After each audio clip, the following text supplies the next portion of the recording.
Alors j'ai eu le grand plaisir aujourd'hui d'intervenir devant le public de AGDA, donc Agir pour le changement démocratique en Algérie, ici dans le 20e arrondissement de Paris. C'est toujours très très particulier de rencontrer la diaspora qui en fait a l'Algérie vraiment à cœur et très très impliquée, très interpellée par ce qui s'y passe.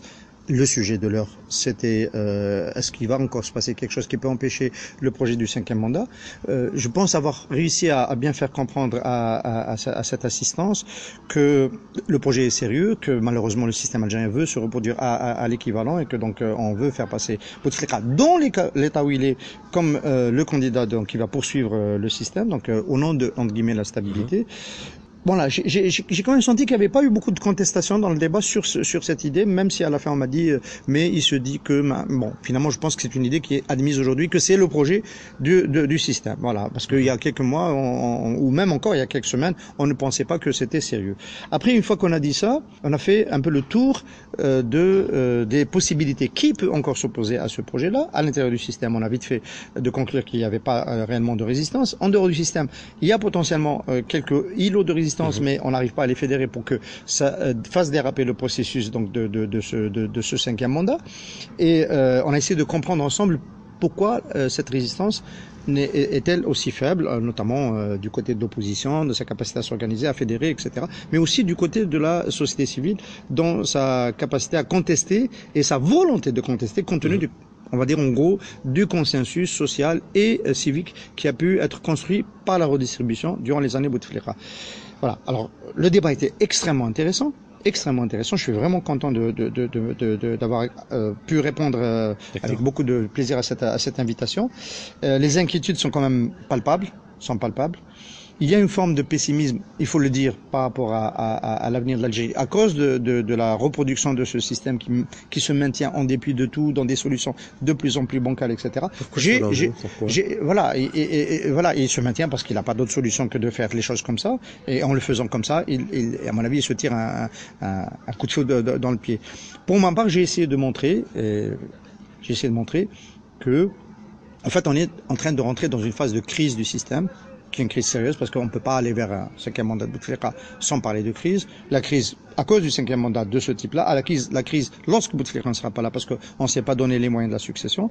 Et mon idée, celle avec laquelle j'ai essayé un peu de laisser une note d'optimisme, c'est que les crises du système dans l'histoire de l'Algérie politique, ce sont toujours des moments, des opportunités pour que la société civile s'autonomise, développe des solutions, s'engouffre dans les brèches, que la classe politique, l'opposition puisse développer ses propres solutions, ça redistribue les cartes. Les moments de crise du système redistribuent les cartes. Et la redistribution des cartes est une opportunité dont doit se saisir l'opposition pour obtenir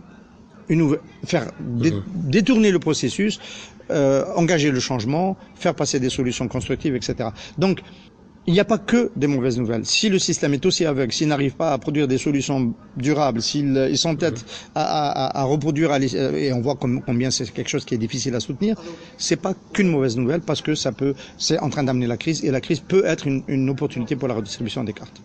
Et justement pour le rôle de la diaspora en fait Alors, dans un contexte comme ça, déjà la diaspora, il est important qu'elle se tienne informée de ce qui se passe dans le pays, qu'elle ait les éléments d'analyse qui lui permettent d'évaluer. Par exemple, aujourd'hui, je suis content de voir que, quand même, il n'y a pas eu beaucoup on va dire, c'est pas parti dans tous les sens. On est plus ou moins d'accord sur le diagnostic. C'est déjà important. Ensuite, évidemment, il faut rester impliqué parce que les choses peuvent bouger très vite. Et la diaspora peut apporter sur tellement de volets. Elle doit accompagner ce qui se passe en Algérie, elle doit impulser. J'ai cité les exemples du rôle de la diaspora dans le mouvement national. Et depuis, qui a toujours été un rôle essentiel, souvent décisif, l'étoile nord-africaine, la crise du PPM-TLD, et ainsi de suite. Je parle même pas de la Fédération de France pendant la guerre de libération nationale.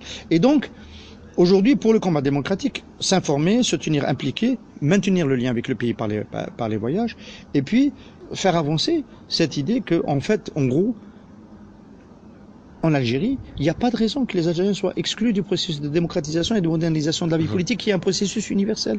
Dans le monde, des pays qu'on pensait être, entre guillemets, pas du tout habilités pour vivre des expériences comme ça, les ont vécues. On voit nos frères tunisiens. Il y a un processus de transition démocratique en Tunisie qui est tout à fait intéressant, qui intègre y compris les islamistes modérés de Nahda, et qui donne une fenêtre d'espoir, comme quoi nous pouvons avoir accédé à des états de droit. Et ce processus-là, je pense que la diaspora, par son engagement et par son expérience d'un état de droit, et vivre en Europe, dans l'Union européenne, où des règles de droit sont quand même appliquées, les pays qui ne le respectent pas sont menacés d'être exclus, etc., peuvent apporter énormément et peuvent apporter aussi ce regard que les standards dans le monde, la façon de gouverner les peuples, la façon des citoyens de s'impliquer dans la vie publique, c'est des standards. Il n'y a pas que les marchandises, il n'y a pas que le capital, il n'y a pas que les usines qui doivent être semblables, qui sont en train d'être semblables dans le monde. Il y a aussi l'état de droit qui devrait être universel et semblable.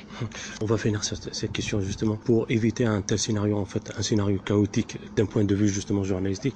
Qu'est-ce que vous pouvez proposer en quelques solutions pour éviter un scénario chaotique? Le scénario chaotique, pour le moment, il n'est pas là. Le scénario chaotique, ce serait que on reste dans un statu quo qui perdure beaucoup trop, que les réserves de change se terminent, qu'on rentre à nouveau sous l'ajustement structurel du FMI, qu'il y ait des mesures antipopulaires drastiques, et que les Algériens on arrive à en découdre violemment avec le régime.